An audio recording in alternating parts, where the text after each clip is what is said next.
Hello everyone, দেখো চলে আসলাম আবার একটা ব্লগ নিয়ে। তো কে কেমন আছো জানিও। আর সবাই তো জানোই গতকাল নীল পুজো ছিল। তো নীল পুজোর সব জোগাড় চলছে। কালকে তো তোমাদের দিয়েছিলাম, গতকাল ভিডিও দিয়েছিলাম, আমরা সংযম করেছিলাম সেটা। তো আজকে দেখো পুজোর জোগাড় করছি, এই যে ফল টল কাটছি। তো যার ফলটা শেষে নিজেরাই কাটে, তো আমিও কাটছিলাম। সবাই সবারটা কাটা হয়ে গেছে, আমি কাটছিলাম। তারপরে দেখো ফল টল কাটা হয়ে গেছে, ব্রাহ্মণ আসেনি। তো আমরা সবাই মিলে একটু সেলফি টেলফি তুললাম, সবাই মিলে একটু ঢং টং করে নিলাম। তো আমিও কটা ভিডিও করেছিলাম। তারপরে দেখো আমাদের ব্রাহ্মণ চলে আসলো। ব্রাহ্মণ আসার পরে এই সবাই পুজোর জন্য দেখো আমরা সব জোগাড় করেছি। এখন পুজো দিচ্ছে আমাদের ব্রাহ্মণ। তো সবাই কেমন আছো জানিও। তারপরে দেখো আমরা এখন অঞ্জলি দেব না, সরি অঞ্জলি দেব না, এখন আমরা জল দেবো ঠাকুরকে। তো অনেকের দেওয়া হয়ে গেছে, তারপর আমি দিলাম। কেউ একটা কিছু বলছিল সেজন্য হাসছিলাম, সেটা যদিও মনে নেই।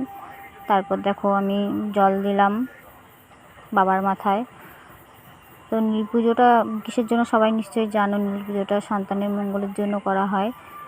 তা কে কে নীল পুজো করেছো আমাকে একটু জানিও। তারপরে দেখো বাবার মাথায় জল ফুল দিলাম, বেলপাতা, তারপর ফল ছোঁয়াতে হয়, মালা গেঁথেছিলাম, ঠাকুরকে মালা দিলাম। এটা আমাদের মন্দিরে হয় পুজোটা। আর তো আমরা সবাই মিলে করি। এটা আমাদের কালী মন্দির আর শীতলা মন্দির। তো এখানে আমরা সব পুজো করছি এখন টুকটুক করে। সরস্বতী পুজো করেছি। এখন শিবরাত্রিটা করা হয় না আমাদের এখানে, আমরা করি না আর কি, আমরা নীল পুজোটাই করি সবাই মিলে। তারপরে দেখো এই যে আমাদের ব্রাহ্মণের পর পাঁচালি পড়ছে, নীল ষষ্ঠীর পাঁচালি। তো আমরা কিছুক্ষণ পাঁচালি শুনে নিলাম সবাই মিলে।